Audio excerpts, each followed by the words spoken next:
좋은 아침입니다. 우리 찬양하시면서 아침 제품 함께 드리시겠습니다. 유월철인 양이 피고 나의 삶의 문이 열렸네. 저 어둠의 권세는 무기한데 주 보혈의 능력으로 원수가 날 정죄해도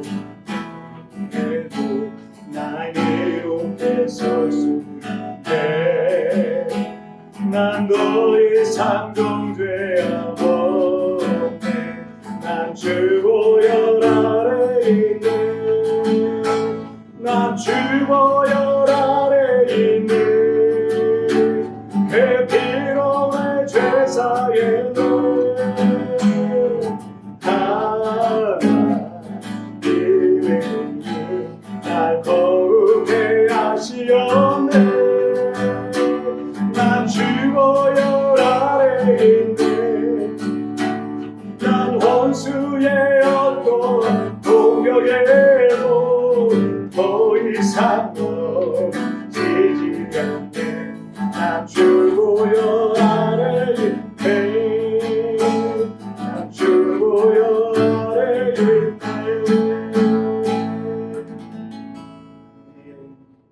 우리 같이 기도하시겠습니다. 살아계신 하나님 아버지 감사합니다. 이번 주간은 고난주간으로 저희가 보내고 있습니다. 특별히 오늘은 예수님께서 제자들과 함께 마지막 만찬을 나누시면서 제자들에게 귀한 말씀들을 나누셨고 그것을 통해서 우리에게 유월절과 성찬식의 의미를 깨닫게 해주시고 있는데 오늘 이 시간 주께서 우리에게 말씀 주시고 그 말씀으로 우리의 영혼이 새로워지게 하여 주옵소서. 감사하며 예수님의 이름으로 기도하옵나이다. 아멘. 오늘 우리에게 주신 하나님 말씀은요, 마가복음 14장 22절부터 24절까지의 말씀 제가 공독해 올리도록 하겠습니다.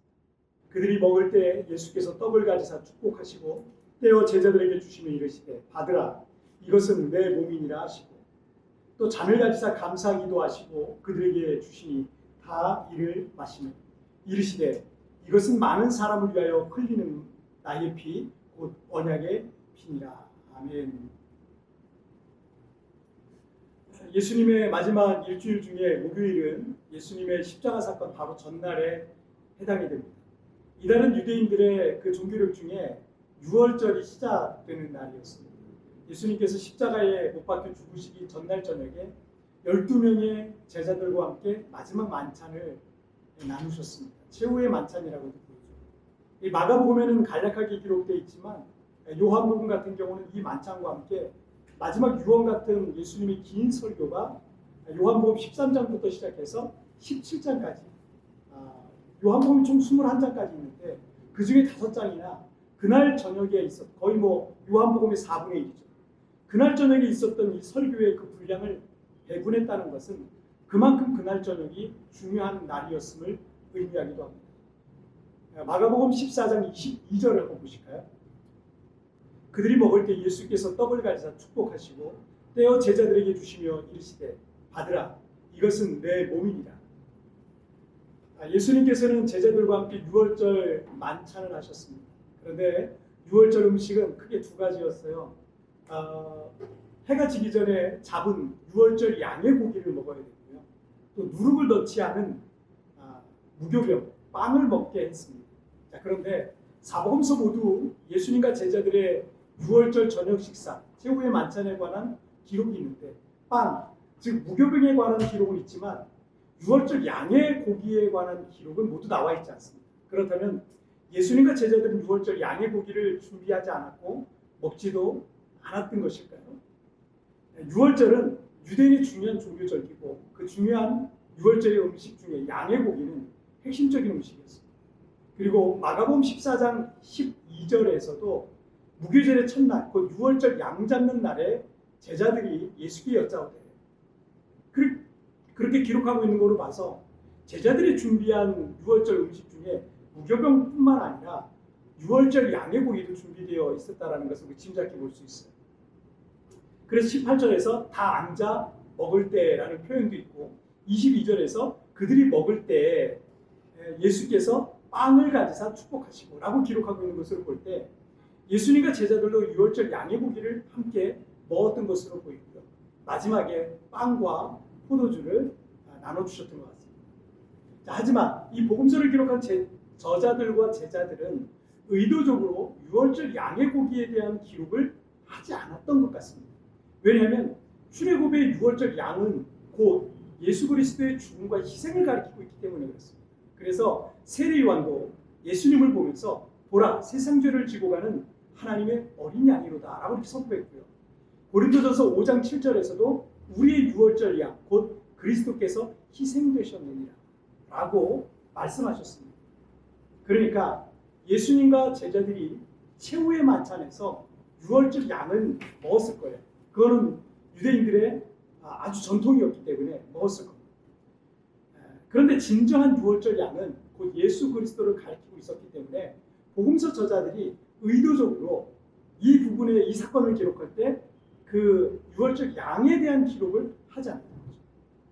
그리고 예수님께서 그 유월절의 희생양으로서 십자가에서 세상 죄를 지고 죽으셨고 이제는 더 이상 양의 희생을 필요로 하는 유월절을 더 이상 지킬 필요는 없기 때문입니다. 누가복음 22장 19절에서도 또 떡을 가져 감사기도 하시고 떼어 그들에게 주시며 이르시되 이것은 너희를 위하여 주는 내 몸이다. 너희가 이를 행하여 나를 기념하라 하시고 자, 우리는 유월절의 성취 속에 사는 사람들입니다. 때문에 더 이상 유월절을 지키지 않아도 되지만 대신에 유월절 양이 되신 예수님의 희생을 기억하면서 주님께서 기념하라 하신 성만찬을 하는 것입니다. 그래서 무교병 빵은 예수님의 몸을 그리고 포도주는 예수님의 피를 의미하게 하셨던 겁니다. 오늘 본문이 마가복음 14장 22절에서 예수님께서는 제자들에게 떡을 주시며 말씀하시는 장면에 그 NIV 영어 성경에 보니까 예수님께서 빵을 잡고 부서뜨려서 broke it이라는 표현을 써요. 이 표현에서 저는 사실 주님의 사랑을 좀 느끼게 되더라고요.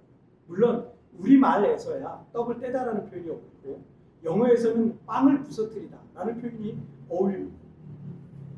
예수님께서 유월절 양이 되어 주셔서 우리를 위해서 찢어지시고 부서지듯 아낌없이 희생하셨다라는 것을 보여주고 있습니다. 유월절을 통해 이스라엘이 출애굽에서 구원받았고 예수님의 십자가 희생으로 우리는 모든 죄에서 구원받게 된 것입니다. 오늘은 2000년 전 예수님께서 우리를 위해서 자신의 몸을 찢으시고 부서뜨리신 예수님의 마지막 일주일 중에 목요일입니다. 나의 모든 죄를 위해서 자신의 몸을 찢으시고 유월절 양이 되셔서 죄사함의 피를 흘리신 주님의 사랑을 묵상하는 그런 오늘 하루 되시기를 주님의 이름으로 축복합니다. 같이 기도하실까요? 살아계신 하나님 아버지 감사합니다. 오늘은 예수님의 마지막 일주일 중에 목요일 예수님께서 제자들과 함께 성만찬을 나누신 날입니다. 이 성만찬은 곧 구약시대 때는 유월절이었는데 예수님께서 우리의 유월절 양이 되셔서 우리는 더 이상 유월절을 지킬 필요는 없지만 이 성찬식을 통해서 우리를 위해서 십자가를 지신 그래서 우리가 받아야 될 그 희생과 고난을 대신 받으신 그 주님을 묵상하고 감사하며 그 은혜 속에 오늘 하루도 살아가게 하여 주옵소서. 나를 위해서 희생하시고 나를 사랑하시는 그 주님의 놀라운 사랑을 찬양하며 예수님의 이름으로 기도하옵나이다. 아멘. 여러분 뒤편에 나온 오늘의 묵상 보시면서 개인적으로 묵상하시고요. 짧게라도 뜨겁게 기도하시면서 오늘 하루 주님과 동행하시길 바랍니다. 내일 우리 구모리 채플에서 뵙겠습니다. 여러분 승리하세요. 예수님께서 유월절 양이 되어 주셔서 우리를 위해 찢어지시고 부서지듯 아낌없는 희생을 하셨다는 것입니다. 유월절을 통해 이스라엘이 출애굽에서 구원받아 예수님의 십자가 희생으로 우리는 모든 죄에서 구원받게 되는 것입니다. 나의 죄를 위해 유월절 어린 양이 되어 주신 예수님을 묵상해 봅시다.